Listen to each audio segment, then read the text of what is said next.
Hello guys, আমি তোমাদের সাথে প্রত্যেক দিন চেষ্টা করি একটা নতুন নতুন ভিডিও শেয়ার করার। বাট আজকে কোনো ভিডিও নিয়ে আসিনি। আমি বলতে এসেছি এই যে আরজি কর হসপিটালে যে ঘটনাটা একটা দিদির সাথে ঘটলো, এটা প্রত্যেকটা মেয়ের সাথেই ঘটতে পারে আর ঘটছেও অনেক জায়গাতে। কিন্তু আমাদের মতন মানে সাধারণ ঘরে কেউ প্রতিবাদ করে না। এটা হসপিটালে হয়েছে বলে এত ছড়াছড়ি হয়েছে। তো এখনো পর্যন্ত সে দিদিটা ন্যায় বিচার পায়নি, যার সাথে এই ঘটনাটা ঘটেছে। তার ফ্যামিলির কি হচ্ছে সেটাই একমাত্র তোমরা চিন্তা করেও চিন্তা করতে পারবে না। একমাত্র তার ফ্যামিলি বুঝবে তার কষ্টটা। যার মানে মা বাবার থেকে চলে গেল না, সেই একমাত্র বুঝবে।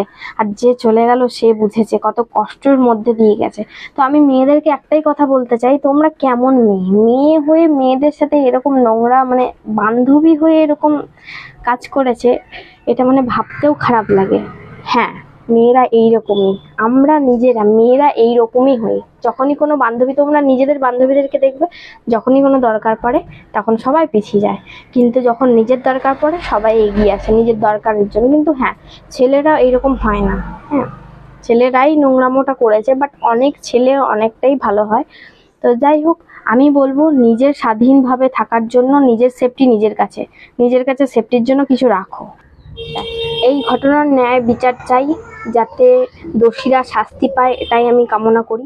চাই কি দোষীরা যেন শাস্তি পায়, প্রত্যেকটা মানুষই চায়। কিন্তু মেয়েরা একটু সাবধানে থেকো। এত সাবধানে, হয়তো সেও সাবধানেই ছিল, ভাবতে পারেনি যে এরকম ঘটনা ঘটবে। প্রচুর ভয় লাগে মনে। এখন তো মনে হচ্ছে ঘরের বাইরে বেরানোই যাবে না।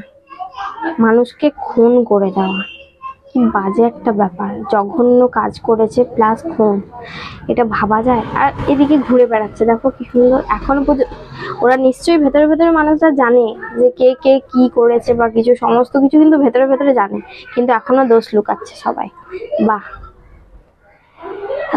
কি বিচ্ছিরি একটা ব্যাপার, মানে ভাবতেও ঘৃণা করছে। আর এই দেশেই আমরা রয়েছি।